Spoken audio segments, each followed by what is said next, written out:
দুপুর নাগাদ সবাই আবার খাবার টেবিলে উপস্থিত হলো। আজকে সবাই বাড়িতেই আছে। সায়ন্তীকে দেখে বুঝের উপায় নেই সে গতকালও এতটা বেশি অসুস্থ ছিল। মেয়েটা কি সুন্দর করে সবার সাথে খাবার টেবিলে বসে আছে। মাথা নিচের দিকে দিয়ে আলিশার আদিত্যের সাথে ফুসুর ফাসুর করে যাচ্ছে। সবাইকে একে একে খাবার বেড়ে দিচ্ছে মিনু বেগম। আতিকা বেগম নাহার বেগম এনে এনে রাখছে যা যা বাকি আছে।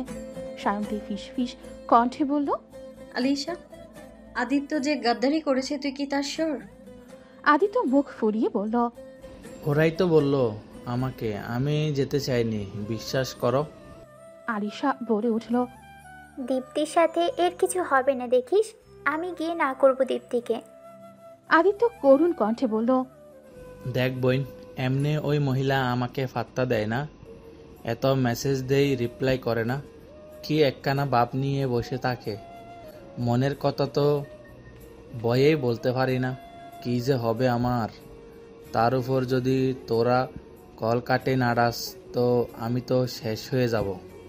সায়ন্তী বিরক্তি নিয়ে বলল, বেডি মানুষের মতো প্যান প্যান করবি না তো। আলিশা ভ্রু নাচিয়ে বলল, তুই তো খাঁটি কুমিল্লার মানুষের মতো কথা বলছিস। সায়ন্তী চোখ ছোট ছোট করে বলল, কি এমন বললাম?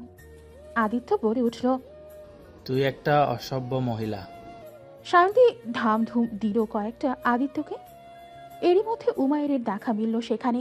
সে বাহির থেকে এসেছে, খাবার টেবিলের দিকে তার মনোযোগ নেই, নিজের মতো উঠে চলে যাচ্ছে সিঁড়ি বেয়ে। মিনু বেগম ডেকে উঠল তাকে, ওমর বাপ, এতক্ষণে কই থেকে আসলি? খেতে আয় জলদি। ফ্রেশ হয়ে আসছি বড় মা। সায়ন্তী একেবারের জন্য তাকালো না চোখ তুলে। আলিশা আদিত্য একবার তাকিয়েছে, তবে সায়ন্তী এখনো নিচের দিকে তাকিয়ে আছে। মিঠি, সুপ্রভা, মেহনাজ, আহান সবার দৃষ্টি এখন সায়ন্তীর দিকে। তবে মেয়েটার মাঝে কোনো ভাবান্তর নেই। মেহনাজকে একে একে সব তুলে দিচ্ছে মিনু বেগম। মেয়েটার নাক মুখ আগেই বিকৃত করে বসে আছে। আহান বলছে, কম করে দিচ্ছ কেন মা, বেশি করে দাও। মেহনাজ অসহায় হয়ে গাল ফুলিয়ে বলল, হ্যাঁ হ্যাঁ, সব দিয়ে দাও, আমি তো রাক্ষস হয়ে গেছি। এত খাবার 2 দিনেও শেষ করতে পারবো না আমি। সায়ন্তীর প্লেটেও তুলনামূলক বেশি খাবার পড়ল। সায়ন্তীর চোখ বড় বড় করে বলল, এক প্লেটে কি আমাদের তিনজনকে খেতে দিচ্ছ বড় মা? সায়ন্তীর মুখে বড় মা ডাক শুনে মিনু বেগমের গালের হাসি চওড়া হলো। যাক, মেয়েটা সবার সাথে সহজ হচ্ছে দিনকে দিন। মেরিনা বেগম বলে উঠল, প্লেটটা নিয়ে আমার কাছে আয়, দেখি এ খাবার একজনের পেটে যায় নাকি 3 জনের। সায়ন্তী গাল ফুলিয়ে বলল, এরকম না ইনসাফি শুধু তুমি আমার সাথেই করো। মেরিনা বেগম রাগ দেখিয়ে বলল, আমি খারাপই, কিছু বলি না দেখে তো খাওয়ার এত অনিয়ম। না খেয়ে দুর্বল শরীর নিয়ে রাস্তায় পড়ে থাকবি, এটা আর হতে দিচ্ছি না। প্লেট নিয়ে আয়, চেয়ারটা দিয়ে যা তো আদি। সায়ন্তী বাধ্য মেয়ের মতো উঠে গেল। আদিত্য চেয়ারটা দিয়ে আবার গিয়ে নিজের জায়গায় বসল। মেরিনা বেগম যত্ন সহকারে সায়ন্তীকে খাইয়ে দিচ্ছে। সায়ন্তী মোবাইলে ফেসবুক স্ক্রল করতে ব্যস্ত। ফুপু ভাতিজির এরকম স্নেহময় দৃশ্য যেন বিরল। মেরিনা বেগম যে সায়ন্তীকে কতটা ভালোবাসেন তা প্রকাশ করার প্রয়োজন পড়ে না। মেয়েটার জন্য ভালোবাসাটা যে কতটা গভীর তা সবাই যেন উপলব্ধি করে বসে আছে। মায়ের অভাব কেউ পূরণ করতে পারবে না, তবে মায়ের মতোই বা কয়জন নিঃস্বার্থভাবে ভালোবাসতে পারে। সবাই খাওয়ায় ব্যস্ত হলেও একটু পরপর মেরিনা বেগম আর সায়ন্তীকে দেখে অজান্তেই এক পলক হেসে দিচ্ছে। সায়ন্তী হা করছে মুখে খাবার নেওয়ার জন্য, চোখ নিস্তব্ধতার মোবাইলে। হুট করে মনে হলো কেউ একজন তার মোবাইলটা হাত থেকে ছো মেরে নিয়ে গেল। সায়ন্তী হা হয়ে বেকুবের মতো তাকালো। কি হলো বুঝতে মস্তিষ্কের কিছুটা সময়ও লাগলো। মেরিনা বেগম সায়ন্তীর মুখের সামনে হাত দিয়ে বলল, কি হলো, খাচ্ছিস না কেন? সায়ন্তী বাচ্চাদের মতো ঠোঁট উল্টে নিল। উমায়ের মোবাইলটা নিয়ে চলে গেল। গিয়ে চেয়ার টেনে বসে পড়ল শান্ত ভঙ্গিতে। সায়ন্তীর মুখটা অন্ধকার বানিয়ে তাকিয়ে রইল মেরিনা বেগম। তাকালো টেবিলের সবার দিকে। ছোটরা সব মিটি মিটি হাসছে। সায়ন্তী বলে উঠল এবার, মেজো চাচু, তোমার ছেলে আমার মোবাইলটা ডাকাতের মতো নিয়ে গেল কেন, জিজ্ঞেস করো। তাজরুল মির্জা খাওয়া বাদ দিয়ে এবার তাকালেন সায়ন্তীর দিকে। এরই মধ্যে উমায়ের রাশভারী কণ্ঠে বলে উঠল, খাওয়ার সময় মোবাইল দেখা উচিত নয়। সাপ খাচ্ছ নাকি মাছ, কিছু তো বুঝতে পারবে না। সবগুলো স্বভাব বিগড়েছে। খাওয়ার সময় মোবাইলের ভেতর বাড়লে ঢুকে যায়। সায়ন্তী জোরে উঠল একেবারে, নিজে মনে হয় সাধু সন্ন্যাসী। ছোটবেলা সবাই অমন একটু একটু করে, কিন্তু বড় হওয়ার পর মানুষকে জ্ঞান দিতে চলে আসে। তামজিদ মির্জা বলে উঠল, তাই তো, খাওয়ার সময় মোবাইল দেখতে হয় না মা, আগে খাও পরে দেখো। উমায়ের নির্লিপ্ত ভঙ্গিতে খেয়েই চলেছে। মেরিনা বেগম বলে উঠল। হাঁ কর। সায়ন্তী বলে উঠল। আর খাবো না, পেট ভরে গেছে। মেরিনা বেগম প্লেটের দিকে তাকিয়ে বলল, এক্ষুনও তো শেষ হয়নি, দেখ অন্তি। সায়ন্তী চেয়ার ছেড়ে উঠে গেছে ইতিমধ্যে। উমায়ের খেতে খেতেই ধমক দিয়ে উঠল একেবারে। সায়ন্তী সহ বাকিরাও হঠাৎ কেঁপে উঠল। না খেয়ে এক পাওয়াল যদি নড়িস না, থাপড়ে কান ফাটিয়ে ফেলবো। আদিত্য শুকনো ঢোক গিরে বলল, ভাইয়া মনে হয় চেত্তা আছে, কি হইল আবার? আরুষ বলে উঠল, এভাবে রিয়্যাক্ট করছিস কেন? ভালোভাবে বললেই তো হয়, তাই না? উমায়ের চোখ গরম করে আরুষের দিকে তাকালো। আহান বলে উঠল, অন্তি বোন আমার, ভালো আর একটু খেয়ে উঠ। ইজাজুল মির্জা বলল, আয় আমার কাছে বস, খাইয়ে দিচ্ছি। সায়ন্তী নড়ল না জায়গা থেকে। সাহস দেখে অবাক হয়ে যায় সায়ন্তী লোকটার। সবার সামনে ধমক দেওয়ায় উনিকে অভদ্র মানুষ একটা। উমায়ের হঠাৎ করেই চেয়ার ছেড়ে উঠল। সায়ন্তীর হাত টেনে ধরে এনে বসালো টি টেবিলটার ওপর। নিজের প্লেটটা উঠিয়ে এনে একটানা ধরল সায়ন্তীর মুখের সামনে। সবাই তো খাওয়া ছেড়ে হা হয়ে তাকিয়ে আছে। কি করতে চাইছে ছেলেটা? সায়ন্তী অবাকের চরম সীমায় পৌঁছে গেছে। সবার সামনে এগুলো কেমন ধরনের ব্যবহার?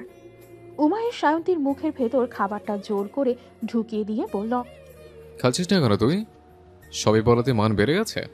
এটুকুন মেয়ে, তেজ দেখাস 80 বছরের বুড়িদের মতো। চুনোপুটি হয়ে রাঘব বলের মতো চাল চলন। এমন মান মারবো, হাত পা ভেঙে বাসায় ফেলে রাখবো। সায়ন্তী চোখ বড় বড় করে তাকিয়ে আছে। উমায়ের আরেক দফা ধমক দিয়ে বলল, গেল বলছে। সায়ন্তী মনে হয় জোর বলে খাবার শেষ করলো। কি বলবে বুঝতে পারছে না তাজরুল মির্জা ধমকে উঠল উমায়েরকে। ওর সাথে এমন করছিস কেন? সর তুই, তোকে কেউ খাওয়াতে বলেনি। আপনি চুপ থাকেন আব্বা। আপনার ভাইয়ের মেয়ের তো শিরোবুশের সাহস প্রবাহিত হয়। মাঝরাতে বাড়ির বাইরে যায়, রাস্তাঘাটে পড়ে থাকে বেহুশ হয়ে। আবার আমাদেরই পরম আত্মীয় মেয়ে বাড়ির সুপুত্রের কোলে চড়ে বাড়ি ফিরে। ওনার তো শক্তির প্রয়োজন, না খেলে পাবে কোথায়? খাক, জন্মের মতো খেয়ে নিক, যাতে পরবর্তীতে অন্যের কোলে চড়া না লাগে। সাহসের সাথে সাথে শক্তিটাও থাকতে হয়। অনুগত এটা জানতে হবে। সায়ন্তীর মুখে খাবার দিচ্ছে আর কথা বলে যাচ্ছে। উমায়ের সায়ন্তীর চোখ মুখের অবস্থা ভয়াবহ। মনে হচ্ছে এখনই উল্টে বেরিয়ে যাবে। আতিকা বেগম এসে ছেলের হাত থেকে প্লেট ছিনিয়ে নিলেন। সায়ন্তী অসহায়ের মতো মুখের খাবার নিয়ে দৌড় মারল। রান্নাঘরে গিয়ে থুতু দিয়ে সব বের করে ফেলল। কি রাগ এই ছেলের! আর একটু মুখটাই ফাটিয়ে ফেলত। সায়ন্তী পানি খেলো ঢক ঢক করে। রাগে গা হাত পা কাঁপছে তার। কি বিচ্ছিরি অপমানটাই না করলো এভাবে। আজিজ মির্জা বলে উঠল, ওই পোলা মিয়া বংশের ছিল। ইজাজুল মির্জা বলে উঠল, তামজিদ মির্জা নীরব রইলেন। আসলেই তো খেয়াল হয়নি রাতে কারোর। ছেলেটা বাড়ি কি করে চিনল? আবার সায়ন্তীকে চেনে। তাজরুল মির্জা থমথমে কণ্ঠে বলল, ওরা কি পূর্ব পরিচয় ছিল? সায়ন্তীর সাথে কি তার নানার বাড়ির যোগাযোগ আছে? ইজাজুল মির্জা বলল, না। এরশাদ মির্জা বলল, এরা আবার সায়ন্তকে কেন্দ্র করে কোনো ঝামেলা পাকাবে না তো? এবারও তো নির্বাচন করবে, নমিশনে কলম মার্কা পেয়েছে। আদিত্য বলে উঠল, শিক্ষকতা ছেড়ে এসবেও মনোযোগ দিচ্ছ দেখছি। আজিজ মির্জা বলে উঠল, মেয়েকে সাবধান করে দিস ইজাজুল, তোর মতো ভুল যেন সেও না করে। ইজাজুল মির্জা চোয়াল শক্ত করে উঠে গেলেন। তাজরুল মির্জা বলে উঠল, আব্বা, পুরনো কথা টেনে লাভ নেই। সায়ন্তী ছোট মানুষ, এসব কেমন কথা? তামজিদ মির্জা বলে উঠল, ছোট দেখেই তো সমস্যা তাজ। ছোট মানুষের ব্রেন ওয়াশ করা সহজ, সাবধানে রাখতে হবে মেয়েদের। থমথমে পরিবেশের সৃষ্টি হলো একটা। একে একে বড়রা টেবিল ছাড়লো। বসে আছে আরুষ, আদিত্য, আহান, মিঠি, সুপ্রভা, মেহনাজ। আরুষ উমায়েরকে বলে উঠল, আরে কম খা, এভাবে খাচ্ছিস কেন? মনে হচ্ছে কত বছর কিছু পেটে পড়েনি। উমায়ের খাওয়া থামিয়ে বলল, নিজের চরকায় তেল দে। তা তো দিবই, তোর তো আবার ওই চরকায় জং ধরে গেছে, যা কাণ্ড করেছিস না, এবার আর কোনো কিছুতেই কোনো লাভ হবে না। উমায়ের প্লেটের উপর পানি ঢেলে চলে গেল। বাকিরা বসে কি যেন কথা বলল। কিভাবে দুজনকে এক করা যায় আর সত্যিটা জানানো যায় সেটা নিয়ে নানান মতবিরোধ হলো। সায়ন্তীর মাথায় তেল দিয়ে দিচ্ছেন মেরিনা বেগম। আদিত্য আলিশা তাড়া দিচ্ছে বারবার। বিকেল কি এখনো হয়নি তোমার? মার্কেটে গেলে অনেক সময় লাগে। আসো তো আম্মু, আসো। সায়ন্তী বলে উঠল, যাও তো আমি, এত গরমে তুমি আমাকে 1 কেজি তেল মনে হয় দিয়ে ফেলেছো। মেরিনা বেগম চোখ গরম করে বলল, চুপচাপ বস। চুলে তেল না দিলে কি বড় হবে? মাথা ঠান্ডা থাকে তেল দিলে। এই তো শেষ। যা তোরা রেডি হ। তিতলির বিয়ের জন্য যা লাগে লিস্ট কর। বারবার যেতে পারবো না সাথে, একদিনই সব কিনে ফেলবো। আদিত্য আলিশা বলল, আমরা তো রেডি। পেছন থেকে আরুষ বলে এসে বলল, বোরকা হিজাব ছাড়া বের হওয়া নিষেধ। এমন ভাবে সেজেছিস কেন? মনে হয় বিয়ে খেতে যাচ্ছিস। আদিত্য বলে উঠল, আজব তো ভাই, আমি এসব পড়তে যাব কেন? আলিশা ইতিমধ্যে সায়ন্তীকে নিয়ে চলে গেছে। আরুষ বলে উঠল, একা যেতে পারবে ফুপ্পি? আমি আসবো তোমাদের সাথে। মেরিনা বেগম আরুষের ওপর রেগে থাকলেও ওপরে ওপরে তা দেখান না, স্বাভাবিকই থাকেন। বাপের বাড়ি আর আসবেনি বা কদিন, রাগ পুষে রেখে লাভ নেই। যা বলার বলেছে ছোট মানুষ, তবে তিনি মেয়েকে দূরে রাখবেন এটা মনে মনে পণ করে নিয়েছেন। মেরিনা বেগম হেসে বলল, না বাপ, বাবিরাও তো যাবে, সবাই মিলে যাব, সমস্যা হবে না। আরুষ মাথা নেড়ে সাইডে চলে গেল। সায়ন্তী, আলিশা, সুপ্রভা নামলো একসাথে। সায়ন্তীর কোলে স্নোই। সায়ন্তীকে বোরখা পরা অবস্থায় নতুন দেখেছে স্নোই, তাই চোখ বড় বড় করে দেখছে। থাবা দিয়ে গাল ছুঁয়ে বোঝার চেষ্টা করছে কি হচ্ছে। সায়ন্তী বলে উঠল, তোকে নিয়ে যাবো না এভাবে তাকিয়ে লাভ নেই। তুই মিসেস মির্জার সাথে থাকবি। শোন, বেশি করে জ্বালাবি, তবে কিছু নষ্ট করবি না, মনে থাকবে। স্নোই নিজস্ব গতিতে বোঝালো সে নিজের কথা রাখবে। আজিজ মির্জা তো বিড়ালটাকে পেয়ে স্ত্রীর নিষেধাজ্ঞা মানেননি। কোলে তুলে নিয়ে ঘরে চলে গেছেন। সায়ন্তী শাসিয়ে গেল এক প্রকার। শুনুন মিসেস মির্জা, ওর খেয়াল রাখবেন, ওকে বিরক্ত করবেন না। ও বিরক্ত হলে কিন্তু আপনার বিছানায় পটি করে দিবে, তাই সাবধান, ওকে?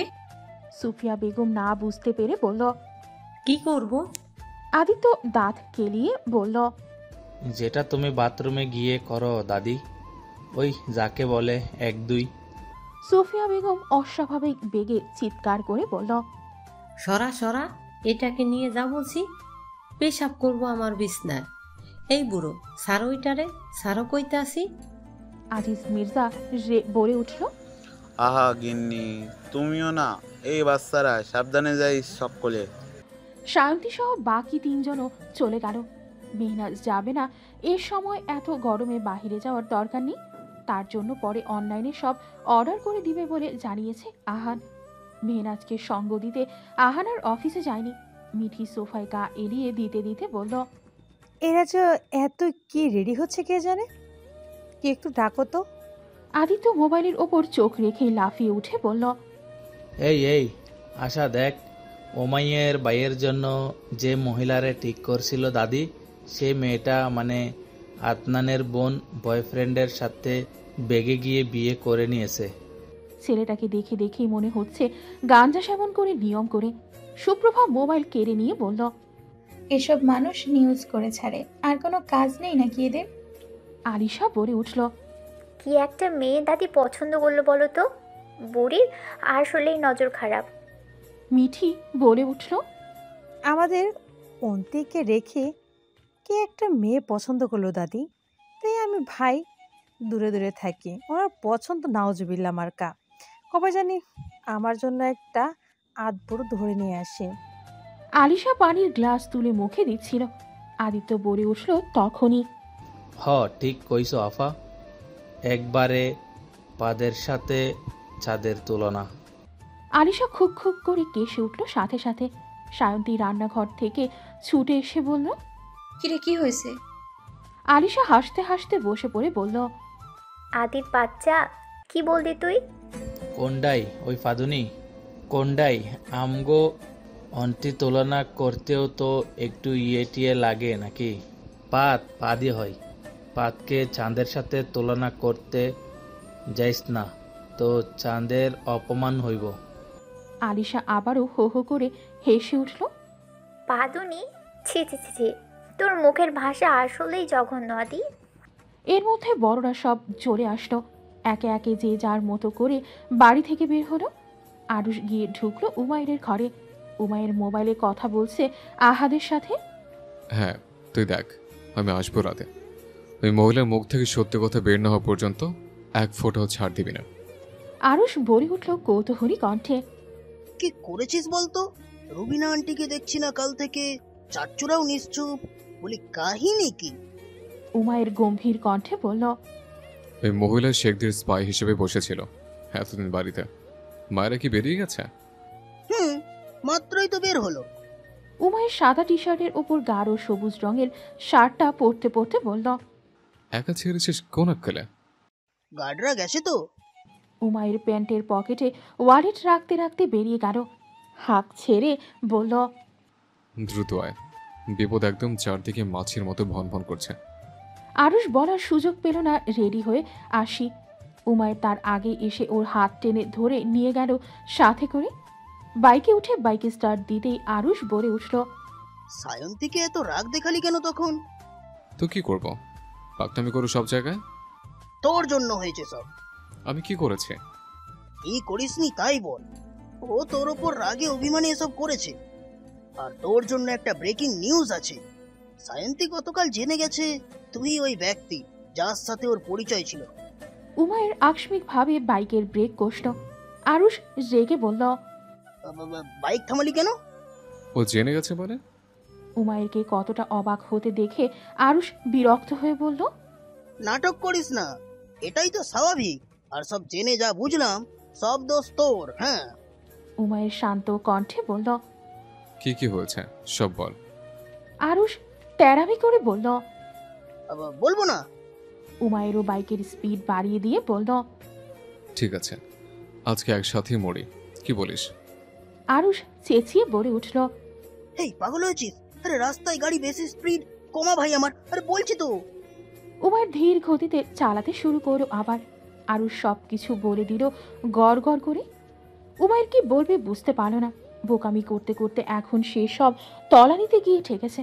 তা বুঝতে পেরেই লম্বা একটা শ্বাস ছাড়ল। মেরিনা বেগমের দাবাদাবি করার স্কিল দেখে বেহুশ হওয়ার জোগাড় সায়ন্তীরও জীবনে শপিং মলে গিয়ে কিছু কেনেনি। যা করেছে সব উর্বশী বেগম। সায়ন্তী গরমে হাঁসফাঁস করে উঠল। আদিত্যকে বলে উঠল, ভাই আমার, তোরা কিন, আমি আর এইসবে নাই। আশাকে বলিস নিজের মতো করে আমার জন্য ও কিনে নিতে, আমি একটু বাইরে যাচ্ছি। আদিত্য বলে উঠল, আমিও আসি তোর সাথে। সায়ন্তী না করে দিয়ে বলল, তুই নিজের কাপড় কিন গিয়ে, আমি ওই গেটের কাছে আছি, শেষ হলে কল করিস। সায়ন্তী গিয়ে বাহিরের সিঁড়িতে বসে পড়ল। এদিকে মানুষ কমই আসে, বড় একটা গাছ থাকায় ছায়াও আছে অনেক। সায়ন্তী হাত দিয়ে মুখে বাতাস করতে লাগলো। হিজাবকে টেনে টুনে একটু আলগা করল। আরুষ উমায়ের ঘুরতে ঘুরতে এ পাশটাই আসলো। মায়েদের সাথে দেখা হয়েছে, যে দোকানে বসেছে আজকে সহজে উঠবে বলে মনে হল না। একের পর এক দেখেই যাচ্ছে এরা। উমায়ের বলে উঠল, লাইটার দে। আরুষ বিরক্তি নিয়ে বলল, এখনো খাবি? ও অন্তি দেখতে পেলে কি ভাববে? উমায়ের এসবে কান দিয়ে সিগারেট ধরালো। পরপর কয়েকটা টান দিতেই আরুষ মিনমিন করে বলল, ভাই পিছে দেখ। উমায়ের চোখ ছোট ছোট করে বলল, কি দেখব? আরুষ হাসার চেষ্টা করে বলল, অন্তি। উমায়ের ঠোঁটে সিগারেট চেপে ধরে রেখেই পিছু ফেরল। সায়ন্তীর দৃষ্টি উমায়ের উপরই নিবদ্ধ। উমায়ের সিগারেট ফেলার তাড়া নেই। সায়ন্তীর দিকে তাকিয়ে থেকেই পুরোটা শেষ করে বাকিটা পায়ের নিচে পিষে ফেলল। সায়ন্তী চোখ নামিয়ে নিয়েছে প্রথমেই। গরমে মুখ লাল বর্ণ ধারণ করেছে আবারও। মুখে বাতাস দিতেই উমায়ের এগিয়ে এলো। আরুষ বলে উঠল, তোরা থাক, আমি একটু ভেতরে যাচ্ছি। হ্যাঁ, আম্মু কল দিয়েছে। সায়ন্তী ভীষণ অস্বস্তিতে পড়ল। আজব লোকটা যাচ্ছে না কেন? উমায়ের পানির বোতল এনে সায়ন্তীর মুখের সামনে ধরল। সায়ন্তী স্বাভাবিকভাবেই নিল, বেশি রিয়াক্ট করলেই এই ছেলে তেরামি করবে। এই মুহূর্তে সায়ন্তীর এসব দেখার কোনো ইচ্ছে নেই। কথা বাড়াতে গেলেই বাড়বে। সায়ন্তীকে অচেনা ভাবলে সায়ন্তীও তাই থাকবে। সায়ন্তীর মনে হলো ওর ওপর হঠাৎ করে বাতাস এসে পড়েছে। চোখ তুলে ওপরে তাকাতেই দেখলো উমায়ের একটা কাগজের ভারী মলার দিয়ে বাতাস করছে। সায়ন্তী ধীর কণ্ঠে বলল, লাগবে না। উমায়ের বলে উঠল, এদিকে মানুষ নেই তেমন, হিসাব খুলে ফেল। সায়ন্তী চুপ করে বসে রইল। উমায়ের কিছুটা শক্ত কণ্ঠে বলল, কি হলো, কথা কানে যায়নি? সায়ন্তী ফোঁস করে শ্বাস ছেড়ে হিজাব আলগা করে শুধু ঘোমটা দিয়ে বসল। উমায়ের আবার জিজ্ঞেস করলো, কিছু জিনিস কিনিসনি কেন? সায়ন্তী কথা বলল না। উমায়ের পকেটে এক হাত গুজে আরেক হাত দিয়ে বাতাস করছে। দু একজন পথযাত্রী যারা যাচ্ছে তারাই এক পলক দেখে আবারও যে যার কাজে চলে যাচ্ছে। বোবা তুই? সায়ন্তী এবারও কথা বলল না। উমায়ের আবারও জিজ্ঞেস করলো, আইসক্রিম খাবি? Cold drinks? সায়ন্তী এদিক ওদিক তাকালো, তাও কথা বলল না। উমায়ের যেন সর্বোচ্চ ধৈর্যশীলের পরিচয় দিয়ে আবারও জিজ্ঞেস করলো, আমার সাথে কথা বলবি না? রুচিতে বাজছে? মিঠি, সুপ্রভা, আরুষ, আদিত্য, আলিশা কিছুটা দূরে দাঁড়িয়ে এদের দেখছে। আলিশা তো লাফিয়ে উঠে বলল, হাউ রোম্যান্টিক! দেখলি, আদি ভাইয়া নিজ হাতে বাতাস করছে, আবার কি সুন্দর এক দৃষ্টিতে তাকিয়ে আছে। মিঠি বলে উঠল, কিন্তু আমার মনে হচ্ছে সায়ন্তী এতে বিরক্ত হচ্ছে। আলিশা বলে উঠল, আরে ওর কথা বাদ দাও, মহিলা এমনই, অধিক মাত্রায় আনরোমান্টিক। সুপ্রভা বলে উঠল, আমার মনে হয় আরো একজন হালকা পাতলা রোমান্টিক হয়ে উঠছে দিন দিন। কি বলো ভাইয়া? আরুষ থতমত খেয়ে বলল, হ্যাঁ, কি যেন বলছিলি প্রভা? মিঠি হো হো করে হেসে উঠল। আদিত্য আরুষের কাঁধ জড়িয়ে ধরে বলল, ভাইয়া লক্ষণ তো সুবিধার টেকছে না। আরুষ লজ্জা পেয়েছে প্রচুর। আজকাল নিজের উপর কোনো কন্ট্রোলই থাকছে না ওর।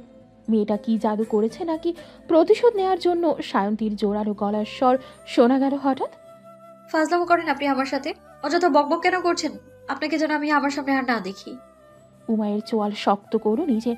চোখ মুখের অবস্থা বেগতিক। সায়ন্তীর দিকে অগ্নি দৃষ্টি ফেলে হাত চেপে ধরল মেয়েটার। সায়ন্তী বেজায় রেগে গিয়ে বলল, হাত ধরার অধিকার কই পাইছেন আপনি? অসভ্যতা দূরে কোথাও গিয়ে করবেন একদম। উমায়ের দাঁতে দাঁত চেপে বলল, তুই কি ভালো ভালো আমার সাথে যাবি নাকি করে তুলতে হবে? সায়ন্তী রাগে থরথর করে কাঁপছে। উমায়ের হাতে জোরে নখ বসিয়ে দিল নিজের। ছাড়ুন বলছি, না হয় খারাপ। উমায়ের সায়ন্তীর মুখ চেপে ধরে বলল, আরেকটা কথা বললে তোর মুখ ভেঙে দেবো আমি। বেয়াদব, পারিস শুধু মুখে মুখে তর্ক করতে। চুপচাপ আমার সাথে এখন যাবি, নয় এমন কিছু করব যার ফল মোটেও ভালো হবে না। সায়ন্তীকে এক প্রকার টেনেই নিয়ে গেল নিজের সাথে। মিঠি একবার বলল, উমায়ের ছাড়, ওরে কি করছিস? মানুষজন দেখছে। দেখতে দে, বেয়াদবটাকে আজকে সোজা করে তবে বাড়ি ফিরবো। সায়ন্তী ছাড়া পেয়ে আরো বেশি রেগে বলল, হাতি কোথাকার, তোর সাথে আমি যাব কোন সুখে? হ্যাঁ, বেয়াদব লোক, অসভ্য লোক, একদম খুন করে ফেলবো তোকে। সাহস দেখে বাঁচি না, গায়ের জোর আছে দেখে কি যা খুশি তাই করবেন নাকি? উমায়ের কঠোর কণ্ঠে ধমকে উঠল, বাইকে ওঠ। না। সায়ন্তীর তেরা জবাব দেওয়া দেখে উমায়ের হেসে বলল, জান পাখি ওঠো, তোমার হাতে খুন হওয়ার জন্য আমার আর তর্স হয়েছে না। সায়ন্তী দমে গেল। এসব কি অশ্লীল কথাবার্তা শুরু করে দিয়েছে কেন আবার? বাকিরা সব চোখ বড় বড় করে চাইল। উমায়ের চিবিয়ে চিবিয়ে বলল, বিয়ে করবো দেন বাসর। তোর তেজ ক্ষমতা এর থেকে বড় কোনো ওষুধ আমার এই মুহূর্তে আর চোখে পড়ছে না। সায়ন্তী বুকে দু হাত গুজে বলল, আপনাকে বিয়ে আমার লাশও করবে না। উমায়ের নিজের চুলগুলো টেনে ধরে মুখটা সায়ন্তীর সামনে এনে হিসিয়ে সবটুকু রাগ ঝেড়ে বলল, অপশন 1, বাইকে উঠে চুপচাপ আমার সাথে যাবি। অপশন 2, তোর ইচ্ছা অনিচ্ছার কোনো ধার ধারবো না, সোজা তুলে নিয়ে বিয়ে করবো। 1.5 মাস পর একেবারে বাবা হওয়ার সুখবর নিয়ে ঢাকঢোল পেটাতে পেটাতে বাড়ি ফিরবো। সময় 5 সেকেন্ড, ভেবে দেখ। সায়ন্তী তীব্র অনীহা দিয়ে বাইকে উঠে গেল। আরুষ বলে উঠল, তোর মতো জাউড়া ঘাউড়া দুনিয়ায় আর একটাও দেখিনি। উমায়ের বাইক স্টার্ট দিয়ে বলল, এখন দেখে নে, আমার বাপকে একটু বলে দিস তার ভাইয়ের কাছে যেন ছেলে বিয়ের সম্বন্ধটা নিয়ে যায়। ফিরে এসে বিয়ে করবো আমি। শান্ত শীতল পরিবেশ, মৃদুমন্দ বাতাস বইছে চারপাশে। মেঠোপথ দুপাশে গাছের সারি ছায়াপথে হেঁটে যাচ্ছে দুজন মানুষ। সায়ন্তী পেছনে দুহাত ভাঁজ করে সামনের দিকে আগাচ্ছে। কথা বলার মতো কিছু খুঁজে পাচ্ছে না। এরকম ভাবে উমায়ের সাথে এসে মূলত লজ্জা পাচ্ছে ভীষণ, যদিও তা প্রকাশ পাচ্ছে না কোনোভাবেই। উমায়ের হাঁটছে নিজস্ব ভঙ্গিতে।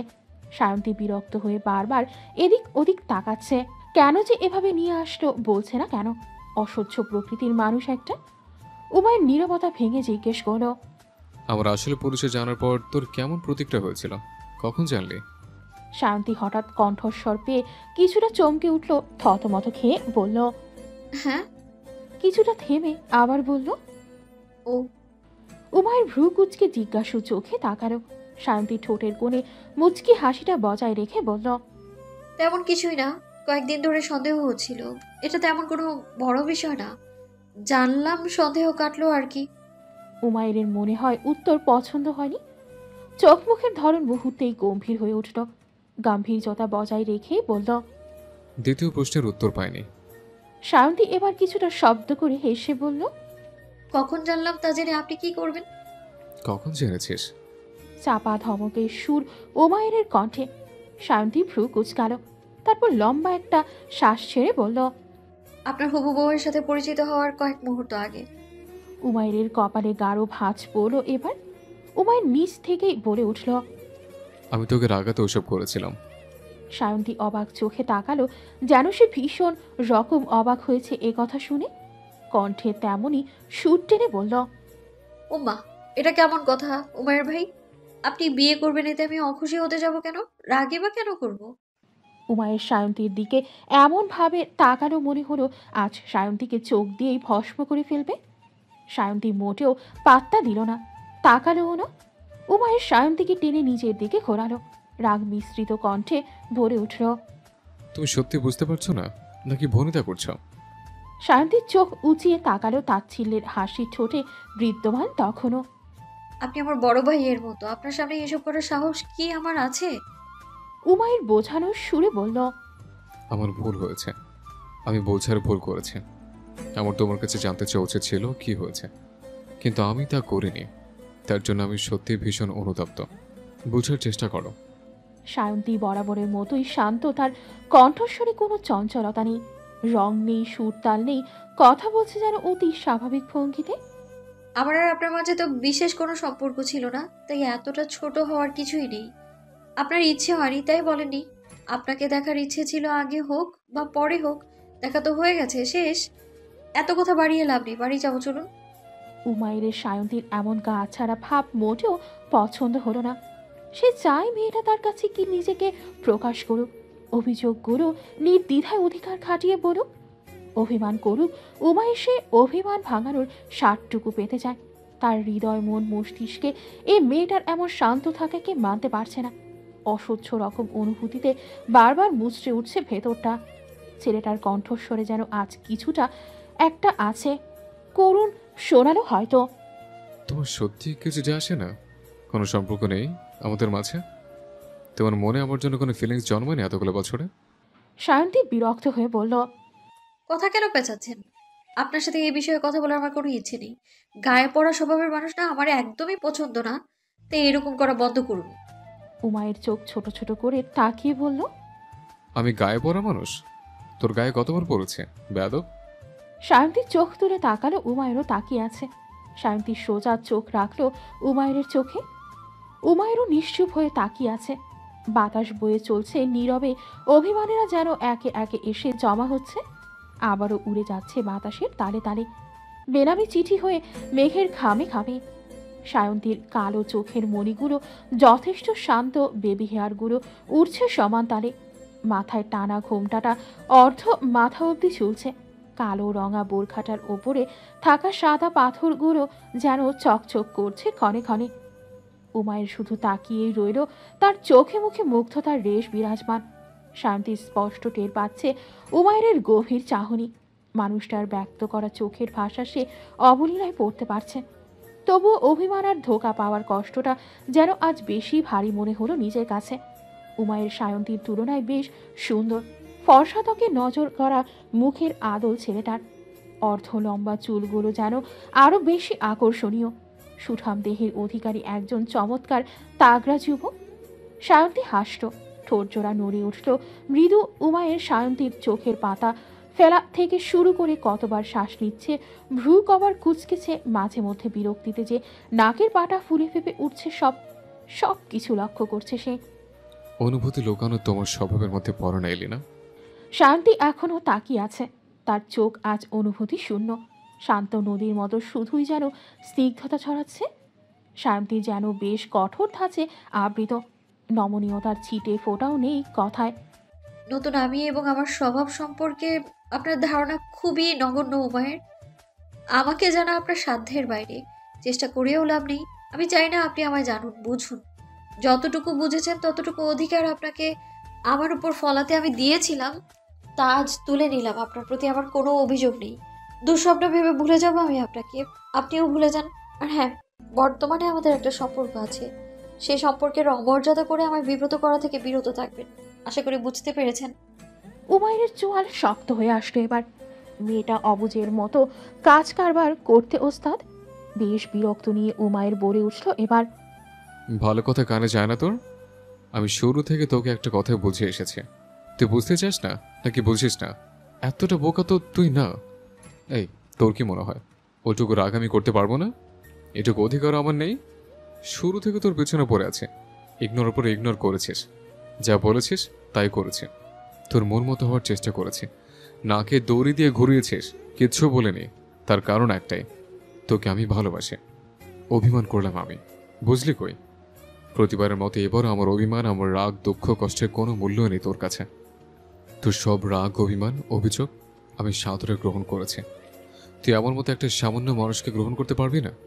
তোর কাছে কিছু চেয়েছি আমি কেবতি ভালোবাসা ছাড়া? তুই বলেছিস আপনি এটা করবেন না, ওটা করবেন না। আমার ওসব পছন্দ নয়। আমি কিছু ভাবিনি, কখনো অভিযোগ করিনি, তোকে না করার দুঃসাহস দেখায়নি। যা বলেছিস তাই করেছে, সব ছেড়েছি, তোর মন মতো হতে চেয়েছে। বলবি আমার অপরাধটা ঠিক কোথায়? আমার গুরুত্ব দেওয়ায় কি কোনো কমতে ছিল? আমার ভালোবাসা এক তিল পরিমাণে গাফিলতি দেখেছিস তুই? এতগুলো দিনের মধ্যে একটা দিন অনুভূতি প্রকাশ করিস না। অনিশ্চয়তা নিয়ে তোর পিছনে ঘুরেছি, তপ্ত রোদে দিনের পর দিন দাঁড়িয়ে থেকেছে শুধু এক নজর তোকে দেখার আশায়। হ্যাঁ, ভুল তো আমার আছে।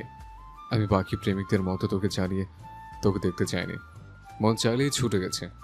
তুই তো মনের খবর জানিস না, রাখিস না। আমার মনকে চাইলেও না চাইলে তা তুই জানতেও চাইবি না নিশ্চয়ই। তোকে ভালোবাসি বলে বলে মুখে ফেনা তুলে ফেলে নিয়ে তোর সামনে ফুল নিয়ে গিয়ে মনের কথা জাহির করিনি। হ্যাঁ, আমি পারিনি, আমি এক ব্যর্থ প্রেমিক। যেখানে আমাদের প্রেমে ছিল না, তবুও তোর থেকে দূরে যাওয়ার ভয়ে আমি জোর দিয়ে ভালোবাসাটুকু তোকে জানাতে পারিনি, বোঝাতে পারিনি। তার জন্য সত্যি আমি ব্যর্থ, একজন ব্যর্থ মানুষ। তোকে হারানোর ভয়ে আমি শত রাত ঘুমাইনি। আমি প্রকাশ করাতে বড্ড কাছে, ঘটা করে তেমন গুছিয়ে বলতে পারিনি। হয়তো আমারই ভুল, তোকে আমি ঠিকঠাক নিজের ভালোবাসার গভীরতা বোঝাতে পারিনি। তোকে কি বলেছিলাম আমি? ওই দিন যদি তুই আসতি, আমি ধরে নিতাম আমার শূন্য জীবনের পূর্ণতা আমার কাছে আসবে। তুই আসিস নি। হ্যাঁ, তাতে মেসেজ কল তুই দেখিস নি, কিচ্ছু করিস নি। এমন তো নয় আমি জানতে চাইনি। তুই বলিস নি, খোঁজ নেওয়ার প্রয়োজন মনে করিস নি। তুই ভুলেই বসেছিলে আমি নামক কোনো মানুষ তোর জীবনে কোনোদিন ছিলাম। এর জের ধরে আমি সামান্যতম অভিমান করি, রেগে থাকি, তোকে একটু অবহেলা করি। তা থেকে আমি খুব বড় কোনো অন্যায় করে ফেলেছে? বল, ভুল করেছে। আমি তোর থেকে পরিচয় গোপন করাটা আমার অন্যায় ছিল, আমি মানছি ওটা। কিন্তু তুইও তো কোনোদিন এই আমিটাকে জানার ইচ্ছে পোষণ করিস নি। তুই কোনোদিন এই আমিটাকে চোখের দেখা পর্যন্ত দেখতে চাস নি। কিন্তু বাকিটা যা ছিল সবটা সব ভুল ছিল অন্তি। তোর আমার প্রতি কোনো অনুভূতি নেই। আমার ভালোবাসা বাদ দে, ভালোবাসার কথা। আমার আর তোর ফ্রেন্ডশিপ, ওসব কিছু তোর মনে নেই। কিছুই তোর মনে দাগ কাটেনি। আমাকে তোর মনে নেই? এই, চুপ করে আছিস কেন? বল না, বল অন্তি। আমি তো না জেনে ভুল করেছি, তুই কেন জেনে শুনে সেম ভুলটা আবার করতে চাচ্ছিস? আমাকে পছন্দ না তোর? বল, কি করলে তোর মন মতো হওয়া যাবে? কি করলে কিরকম হলে তোর আমাকে মনে ধরবে? বল বল, আমি নিজেকে সেই রকমই বানাবো, প্রমিস। একটা সুযোগ দে। ভুল করেছি তো আমি, প্রায়শ্চিত্ত করতে হবে। বল, যা বলবি তাই করব। শুধু অচেনা হয়ে থাকিস না প্লিজ। তোকে হারানোর যন্ত্রণা আমি সইতে পারবো না। বিশ্বাস কর, আমি কথায় নয় আন্তি, কাজে বিশ্বাসী। যদি সত্যি তুই কোনোদিন হারিয়ে যাস, আমার মনে হয় আমার হৃদয়ের যন্ত্রটা সেদিন কাজ করা বন্ধ করে দিবে। আমার বেঁচে থাকা দায় হয়ে যাবে। তুই আমার হৃদয়ের আহাজারি শুনতে পাস না? বল, একটি বার আমার মনের ঘরে এসে দেখ। যদি সুখ না পাস, তোকে আমি নিজের বুক চির হলে মুক্তি করে দেব। শান্তির নিজেকে শক্ত করে দাঁড় করিয়ে রেখেছে, কোনো রকম এত এত কথার ভার সহ্য করার ক্ষমতা লোপ পাচ্ছে তার। এখান থেকে যেতে হবে তাকে। উমায়ের কাছে নিজেকে দুর্বল করে ফেললে নিজের লক্ষ্যে কোনো দিন পৌঁছাতে পারবে না সে। উমায়ের আর ওর পথ সম্পূর্ণ আলাদা।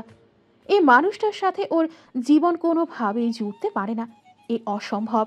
সায়ন্তী 2 কদম পিছিয়ে গেল, উল্টো ঘুরে পালাতে চাইল বহু দূরে।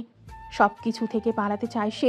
অতীতের এই সুন্দর মানুষটার সাথে নিজেকে আর কোনোভাবেই জড়ানো যাবে না। উমায়ের সায়ন্তীর হাত চেপে ধরল শক্ত করে। ছেলেটার কণ্ঠ কেমন করুণ শোনালো, কাঁপছে কণ্ঠস্বর। উত্তর না দিয়ে যাস না প্লিজ। তোর অবহেলা সহ্য করার মতো সাহস কিংবা শক্তি কিছুই নেই আমার। আমি ভীষণ দুর্বল এক পুরুষ মানুষ। এলো তুই হাত ফসকে গেলে, আমায় একটু অবহেলা করলে আমি গোটায় মানুষটা ভেঙে গড়িয়ে যাব নিঃশব্দে, শুধুমাত্র তোর অভাবে, তোর দহনে। বোকা ফুল আমার, ভুল বুঝে চলে যেও না প্লিজ। থেকে যাও, আমার হয়ে থাকো, নয়তো নিজের করে রেখে দাও। আমি তোমার হয়ে থেকে যাবো সারাটি জীবন। কথা দিচ্ছে, অভিযোগ করবো না। যেভাবে খুশি রাখো, তবু শুধু নিজের করে রেখে দাও। শান্তির চোখ জ্বরে টলমল করছে। এ চোখের জল পেছনে দাঁড়িয়ে থাকা মানুষটা তার গোটা জীবনের সবচেয়ে বড় দুর্বলতা। কেউ জেনে যাবে না এ তো কথা। জানতে দিতে প্রচুর অনীহা সায়ন্তীর। যার হতে গেলেও শতবার ভাবতে হবে, যার হাত ধরতে হাজারটা বারণ, সে মানুষটাই আজ হাত ধরার আবদার নিয়ে এসেছে। ফেলতে পারবে না সায়ন্তী এ আকুল আবদার। রাগ, অভিমান, অভিযোগ করা মানুষটাকে তার খুব করে চাই। পৃথিবীর সর্বশক্তি ঊর্ধ্বে কিছু চাওয়ার থাকলে সায়ন্তী উমায়েরকে চাইতো। তবে আজ সময় পরিস্থিতি দুটোই ভিন্ন। সায়ন্তী চাইলেও এই হাত সে আর কোনোদিন ধরতে পারবে না। যে পথে পুরোটাই অন্ধকার, সে পথে একটু আলোর রোশনিও যেন ভয়ঙ্কর। যে আলোটাকে অন্ধকার সম্পূর্ণভাবে ঘিরে ফেলতে পারবে, সে অন্ধকারে আলোকে না আনাই ভালো। সায়ন্তী তীব্র বেগে ছুটে গেল। পিছুটা না রাখার সম্পূর্ণ প্রয়াস তার। পিছনে কি ফিরে যাচ্ছে, তার কি হবে, সে সব মেয়েটা দেখতে নারাজ। সে ছুটে চলে যাচ্ছে নিজের রিনিঝিনি পায়ে নুপুর বাজিয়ে ব্যস্ত পায়ে। উমায়ের দগ্ধ হৃদয়ে আকুল চোখে শুধু তাকিয়েই রইল। দেখল প্রিয় মানুষটার প্রস্থান। নিজের শূন্য হাত যদি সে সময়টাতে মেয়েটার হাত আগলে ধরত, সঙ্গ দিত, তবে হয়তো আজ এতটা কঠোর হয়ে উঠত না তার কোমলতা। সায়ন্তী দৌড়াতে দৌড়াতে অনেক দূর চলে এসেছে। হাঁপিয়ে উঠেছে এবার। সামনেই বয়ে চলেছে নদী। নীরব পরিবেশটায় নদীর ঢেউয়ের শব্দ শোনা যাচ্ছে থেমে থেমে। এবার নিজের প্রতি বিরক্ত হচ্ছে সে।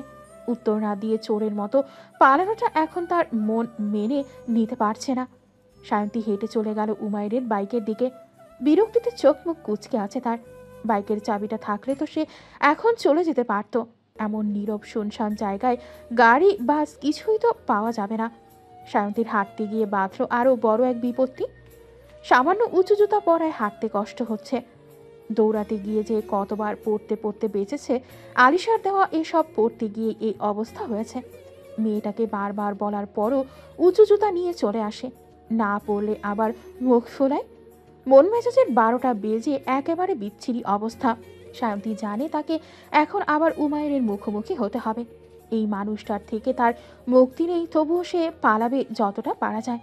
নিজেকে কঠোর থেকে কঠোর বানিয়ে ফেলবে, তবুও এই লোকটাকে গ্রহণ করে তাকে আজীবন কষ্টে রাখতে পারবে না। পেয়ে হারানোর যন্ত্রণা বড়ই কঠিন। উমায়ের বরং এই আফসোসের থেকে বেঁচে থাক। সায়ন্তী চায় না তার প্রিয় মানুষটা আফসোস নিয়ে বাঁচুক। সে চায় তার প্রিয় মানুষটা ভালো থাকুক, সুখে থাকুক। তার এই ছন্ন ছাড়া পাপী জীবনে উমায়ের মতো শুদ্ধ পুরুষ মানুষের কোনো জায়গা নেই। সে দিবে না জায়গা। ক্ষণিকের পূর্ণতা দিয়ে মানুষটাকে মৃত্যু সম কষ্টের ভাগিদার করতে চায় না সে। তার জন্য তাকে যা করা লাগবে সে তাই করবে। শান্তি চায় না তার পাপের ইতি এই মানুষটার হাত ধরে টানা হোক। সে নিজেই এটা সইতে পারবে না। মৃত্যুতে তার ভয় নেই, তবে এই মানুষটার চোখে খারাপ হয়ে যাওয়াটা, ঘৃণা দেখতে পাওয়াটা সায়ন্তীর জন্য ভীষণ ভীতিকর একটা বিষয়। সে চোখ সব সময় ভালোবাসা দেখে এসেছে, যে চোখ জুড়ে শুধুই ছিল মুগ্ধতা, একরাশ মায়া। সে চোখে ঘৃণা দেখতে চাওয়া না সায়ন্তী, এই একটা জিনিস সহ্য করার ক্ষমতা তার নেই। সায়ন্তী হাঁটতে গিয়ে এবার জুতা বেঁকে থাম করে মাটিতে পড়ে গেল। ব্যথায় মেজাজ চড়ে গেল ভীষণ। জুতা জোড়াকে রেগে পা থেকে টেনে খুলে পানিতে ঢিল ছুঁড়ে দিতে দিতে বলল, রাগ সাথে ব্যথায় বেহাল অবস্থা ওর। এবার মনে হয় পাটা মুচকেই গেছে। কি বিপদ রে বাবা! সায়ন্তী যখন নিজের প্রতি রাগ দেখাতে ব্যস্ত, তখনই উমায়ের সযত্নে নিজের হাতের ভাঁজে তুলে নিল সায়ন্তীর পা জোড়া। সায়ন্তী ভয় পেয়ে গেল, হঠাৎ উমায়েরকে দেখে পা সরাতে চাইল। উমায়ের রেগে মেগে বলল, বেশি নড়চড় করবি না, পা ভেঙে গলে ছড়িয়ে দেবো একেবারে। সায়ন্তী কপাল কুঁচকে তাকিয়ে রইল চুপ করে। উমায়ের পায়ে আচমকা এক মোচড় বসারও সায়ন্তী চোখ মুখ খিচে বন্ধ করে নিল। ব্যথায় যেন মুখ এবারে নীল বর্ণ ধারণ করেছে।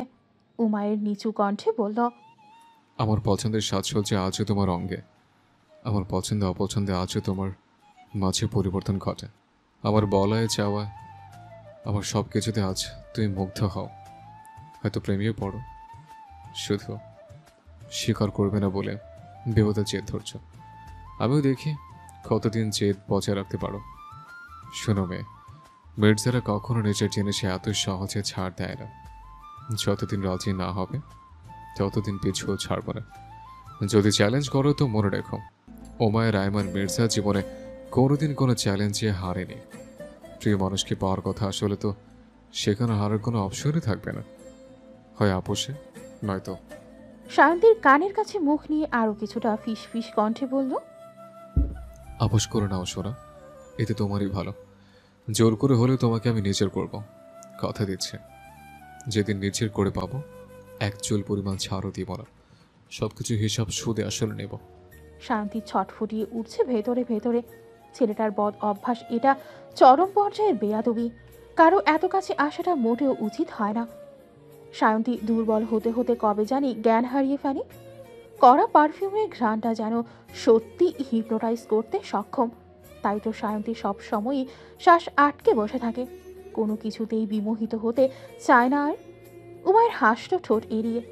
সত্যি সত্যি ঠেস মেরে বলল, এটুকুতে শ্বাস আটকে যায়, লক্ষণ মোটেও সুবিধার না। তোর জামাইয়ের জন্য আমার মায়া হচ্ছে রন্তি, বেচারা। বউকে ছোঁয়ার আগে দেখবে বউ বেহুশ হয়ে পড়ে আছে, এত কষ্ট লাগে অন্তরে। ও বন্ধু। সায়ন্তী কোনো রকমের চোখের পাতা ফেলে উঠে দাঁড়ালো। না, পা মনে হয় ঠিক হয়ে গেছে, ব্যথা আছে তবে এতটাও না। চলে বাড়ি যাওয়া যাবে অন্তত। সায়ন্তী ফোঁস করে শ্বাস ছেড়ে বলল, চ্যালেঞ্জ হারার জন্য প্রস্তুত হন। আপনার কথা মরতেই তো মির্জারা কোনোদিন হারে না, ভুলে গেছেন মনে হয়। আপনার আর আমার বংশ একটাই, মির্জায় টক্কর। ভালোই হবে, মন্দ না। হ্যাঁ, উমায়ের হাসল শুধু, তারপর বলে উঠল রসিকতা করে, যদি আপনি মিসেস মির্জা হন তো মির্জা সাহেব হাঁটতে দ্বিধাবোধ করবে না। সায়ন্তী চোখ ছোট ছোট করে তাকালো। উমায়ের হাত ঘড়ি দেখে বলল, ওঠেন ম্যাডাম, বাড়ি দিয়ে আসি আপনাকে। সায়ন্তী মুখ বাঁকিয়ে বলল, ভাগ্য খারাপ তাই আপনার সাথে যেতে হচ্ছে। উমায়ের বাইকে উঠে চাবি দিয়ে বলল, তোর খারাপ দিন তো সবে শুরু। সায়ন্তীর চোয়াল ঝুলে আসলো। সত্যি তর্ক করতে করতে এবার সে ক্লান্ত। গম্ভীর কণ্ঠে বলল, আপনি একটা অসহ্যকর মানুষ। তাই তো অসহ্যকর মানুষের দল চিহ্ন এখনো বহন করে বেড়াস। শান্তি চট করে বলল, কি বহন করছি? মিথ্যা মিথ্যা কিছু বলে বিরক্ত করবেন না একদম। উমায়ের বাইকের স্পিড বাড়িয়ে দিয়ে বলল, আমি মিথ্যা বলি? ব্যাধ হয়ে গেছিস পোড়া। তোর বায়া থাকে সবুজ রঙের 3 পাথরের নূপুর জোড়া, গলায় পরা চেইনে থাকা রিংটা, কানের মধ্যে পরা স্বর্ণের ঝুমকো, সবই আমার পছন্দের। আর প্রথম দুটো জিনিস তো আমার উপহার দেওয়া। এত যদি আমাকে অপছন্দ, খুলে ফেললে না কেন? এগুলো ফেলে দিলে না কেন? নোজপিন পরিস না, এর কারণ আমি। তোর নাকফল পরার কোনো ইচ্ছে ছিল না, তবে আমার অনেক শখ ছিল তোকে নাকফল পরা অবস্থায় দেখার। কি অসম্ভব জেদ ধরেছিল মনে আছে তোর? তখনই বাচ্চাদের মতো কেঁদে কেটে একাকার করে দিয়েছিলে। সে মাকে তো আতপাগল বানিয়ে দিয়েছিলে মনে হয়। একদিনের জন্য হলেও যাতে তোকে নাক ফুটো করে দেয়। তুই নাকফুল পরে আমাকে দেখাবি, তারপর আবার দরকার পড়লে খুলে ফেলবি। কি করিস নি এমন পাগলামি? তোর মনে থাকবে কেন? তোর তো এখন স্মৃতি সত্যি লোভ পেয়েছে অনেকটা। কান্না করতে করতে নাক ফুলিয়ে ফেলেছিলি। এত বড় মেয়ে ভ্যা ভ্যা করে কাঁদতি সারাদিন। যখন সেজো মা তোকে বলল নাক ফুল মানুষ বিয়েতে পড়ে, বিয়ের সময় স্বামীর বাড়ি থেকে এটা দেওয়ার একটা নিয়ম আছে, তখন তুই চুপ করেছিলি। তারপর তুই আমাকে এসে বলেছিলি, শুনুন, আমার বিয়েতে আপনি একটা নোজপিন নিয়ে আসেন তো, আমি পরে আপনাকে দেখাবো, আপনার শখও পূরণ হয়ে যাবে। শান্তি ভীষণ লজ্জা পাচ্ছে এসব কথাবার্তায়। কি কি কাণ্ড করেছে আগে ভাবতেই গায়ে কাটা দেয়। লজ্জায় গা শিউরে উঠে, ছি ছি, লোকটা তো সব মনে রেখে দিয়েছে, এখন তো নিয়ম করে খোঁচাবে মনে হয়। শান্তি গা ছাড়া ভাব নিয়ে বলল, তখন আমি ছোট ছিলাম, অত শখ বুঝতাম নাকি, তাই বলে ফেলেছি। উমায়ের স্পষ্ট দেখতে পাচ্ছে সায়ন্তী লজ্জা পাচ্ছে। গালগুলো একটু পরপরই ফুরে উঠছে, রক্তিম আভা ছড়াচ্ছে নিজস্ব ভঙ্গিমায়। উমায়ের হাস্য উজ্জ্বল কণ্ঠে বলল, তা আমি কিন্তু কথা রাখবো। আমার বউকে বিয়েতে আমি সত্যি সত্যি নাকফুল উপহার দেব। সে নাকফুল পরিহিত রমণী আমার অর্ধাঙ্গিনী হবে, এবং তাকে আমি আজীবন মুগ্ধ নয়নে তাকিয়ে তাকিয়ে তৃপ্তি নিয়ে দেখব। আমি আপনার দেয়া কিছুই পরবো না। উমায়ের টিটকারি মেরে বলল, তাহলে মানছিস তুই আমার বউ হবি? কখন বলেছি আমি আপনার বউ হব? আমিও কখন বললাম তোকে উপহার দিব? আমি তো আমার বউকে দিতে চাইলাম। শান্তি চুপসে গেল। কথার জালে ফাঁসিয়ে দিতে ওস্তাদ এই অভদ্র ছেলেটা। কথা বাড়ালেই বাড়তে থাকবে, তাই সায়ন্তী চুপ করে রইল। এবার পরন্ত বিকেলের মিঠা রোদ উপভোগ করতে করতে বাড়িতে এসেছে উমায়ের আর সায়ন্তী। সন্ধ্যা নেমে গেছে ততক্ষণে। সায়ন্তী বাড়িতে ঢুকতেই প্রথমে দেখা হলো তারার সাথে। তারা কেমন তীক্ষ্ণ চোখে তাকিয়ে আছে ওদের দুজনের দিকে। উমায়ের এত কিছু খেয়ালই করলো না, নিজের মতো করে ঘরে চলে গেল। বসার ঘরে বসে আছে ছোটরা। সুফিয়া বেগমও সেখানে আছে, টিভি চলছিল এতক্ষণ। আজান পড়বে তাই সুফিয়া বেগমের আদেশে টিভি বন্ধ করেছে সুপ্রভা। সুফিয়া বেগম জহুরির চোখে তাকিয়ে বলল, সত্যি করে নায়নাত কুরের দল, এরা দুইটার মধ্যে কিছু চলতেছে তাই না? সবাই দাঁত বের করে বোকা বোকা হাসত। মেহরাজ বলে উঠল, দাদি গভীর বিষয়, বুঝলা তো? সুফিয়া বেগম বিজ্ঞের মতো মাথা নাড়লেন, শাড়ির আঁচল টেনে টান টান হয়ে বয়ে বসে পড়ে বললেন, বুড়োটার সাথে আলাপটা সারতে হবে। কি বলিস? দুটোর মতি গতি ঠিক লাগছে না, ধরে বিয়েটা করাইয়া দিতে পারলেই হলো। আদিত্য আরিশা মুখ চাওয়াচাই করে বলল, কিন্তু দাদি ওরা তো বর্তমানে একে অন্যের শত্রু হয়ে বসে আছে। সুফিয়া বেগম দাঁত বের করে হেসে বলল, বিয়া হইলে সব ঠিক হইয়া যাইব। বিয়া করাইয়া এদের একমাত্র সমাধান। বিয়ের পর স্বামী স্ত্রী চাইলেও একজন আর একজনরে এড়াইয়া চলবার পারবো না। টান মায়া মহব্বত এমনি এমনি অটো আইসা পড়বো, বুঝলি? বাকিরাও বুঝদারের মতো মাথা নাড়ল দাদির সামনে। বেশি কথা বলতে গেলেই বুড়ি সবাইকে ফাঁসিয়ে দেবে। বহুত শেয়ানা এই মহিলা। রাত ৮টা, কলিং বেল বেজে উঠতেই বসার ঘরে উপস্থিত সবাই পরপর চমকালো। সদর দরজা খুলে দিল জরিন। জরিনা দরজার সামনে মোটামুটি বড় একটা বক্স রাখা। জরিনা হাঁক ছাড়লো জোরে, ক্যাডা জানি একটা বড় বাক্স রাইকা গেছে খালা, ভেতরে আনমো? আদিত্য এগিয়ে গিয়ে বলল, দারোয়ান চাচা কই? দারোয়ান এগিয়ে এসে বলল, কি হয়েছে আব্বাজান, ডাকতাছো কেন? আদিত্য সন্দিহী দৃষ্টিতে এদিক ওদিক তাকিয়ে বলল, বক্সটা কে রেখে গেছে চাচা? দারোয়ান হেসে বলল, সায়ন্তী মায়ের আত্মীয় বলে পরিচয় দিল, কইল সবার লগে দেখা করতে আইছে। আগেও তো একবার আইছিল, তাই কোনো কিছু না ভাইবাই যাইতে দিছি। কেন আব্বা, কি হয়েছে? আদিত্য বলে উঠল, কাউকে আর সহজে ঢুকতে দিয়েন না চাচা, শত্রুরাও তো কেউ হতে পারে, সাবধানে থাকবেন, খারাপ কিছু বুঝলে আমাদের ফোন দিবেন। আদিত্য বক্সটার উপরে দেখলো মোটা অক্ষরে বড় বড় করে সায়ন্তীর নাম লেখা। আদিত্য তাও খুলে দেখলো যদি বোমা টোমা রেখে দেয় কেউ তখন বাড়ির মানুষকে বিপদে ফেলতে পারবে না কিছুতেই। আদিত্য বক্সটা খুলে চোখ বড় বড় করে তাকালো, এ তো মেয়েদের জুতা দিয়ে ভরা। জুতা কে গিফট করে ভাই? ভাবতে ভাবতেই ভেতরে চলে গেল সে। সায়ন্তী সিঁড়ি বেয়ে নেমে আসতো খাওয়ার জন্য। আদিত্য সেদিকে এগিয়ে যেতে যেতে বলল, বইন, তোরে কেডা জানি জুতার গাঠটি উপহার দিছে, নে দেখ দেখ, চয়েস খারাপ না। এক এক জোড়া জুতা একটার থেকে অন্যটা বেশি সুন্দর।